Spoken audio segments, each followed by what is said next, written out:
दिल्ली की कड़कड़डुमा अदालत ने जवाहरलाल नेहरू विश्वविद्यालय के पूर्व छात्र नेता उमर खालिद की जमानत अर्जी खारिज कर दी है। उमर खालिद दिल्ली दंगों की साजिश के मामले में बंद हैं।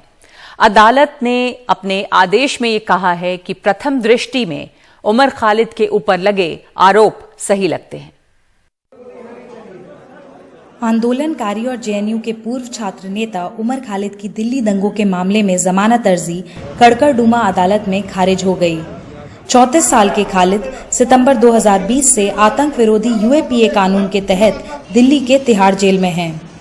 उन पर कई और लोगों के साथ फरवरी 2020 में दिल्ली में हुए सांप्रदायिक दंगे भड़काने के आरोप हैं। उमर खालिद का रोल वही है जो कि 9/11 में कॉन्स्पिरेटर्स का था, जो कि बाहर बैठ कर के कॉन्स्पिरेसी ऑर्गेनाइज कर रहे थे, अपने ग्राउंड लेवल वर्कर्स को अलग अलग जगह भेज रहे थे और एंड में जो अंजाम दिया वही रोल उमर खालिद का है। उमर खालिद पर आतंक, राजद्रोह, दंगा भड़काने, धार्मिक नफरत फैलाने और भड़काऊ भाषण देने के आरोप हैं। उमर खालिद के खिलाफ दिल्ली पुलिस ने कोर्ट में ये दलीलें दी थीं। फरवरी 2020 के सांप्रदायिक दंगों की योजना बनाना। खालिद राजद्रोह का दिग्गज था। चुप्पी की साजिश के पीछे खालिद का हाथ था। 2019 में पहले चरण के दंगों में खालिद की दबी आवाज शामिल थी।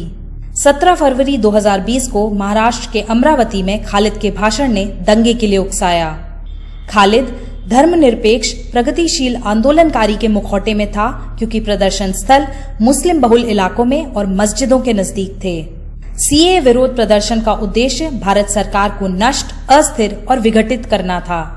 खालिद ने लोगों को सड़कों पर आने को कहा ताकि अमेरिकी राष्ट्रपति के भारत दौरे के बीच इस प्रोपेगेंडा का प्रचार किया जा सके कि भारत में अल्पसंख्यकों पर अत्याचार हो रहा है।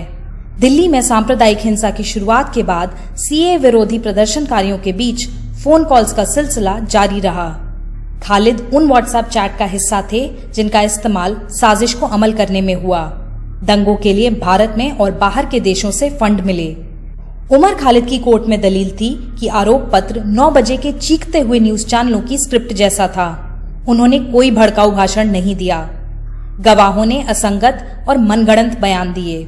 जनता की राय प्रतिकूल करने के लिए आरोप पत्र मीडिया को दिया गया। खुफिया बैठक का कोई ठोस सबूत नहीं है। पुलिस ने बैठक का हवाला फेसबुक पर लगी तस्वीरों के आधार पर दिया। शहर में ऐसी घटनाएं होने पर आम लोग एक दूसरे को ऐसे फोन करते हैं। व्हाट्सएप चैट में फंसाने वाला कुछ नहीं है। सह आरोपी ने खालिद को 6 संदेश भेजे, लेकिन खालिद ने किसी का जवाब नहीं दिया। दिल्ली दंगों की साजिश के केस में अब तक 18 लोगों को आरोपी घोषित किया गया है, जिसमें अब तक सिर्फ 6 लोगों को जमानत मिली है। कुछ आंदोलनकारी जैसे नताशा नरवाल और देवांगना कालिता ने दिल्ली हाई कोर्ट का रुख किया था, जहां पर आखिरकार उनको जमानत मिल पाई। कैमरा पर्सन शशिकांत झा के साथ सुकीर्ति द्विवेदी, एनडीटीवी इंडिया के लिए।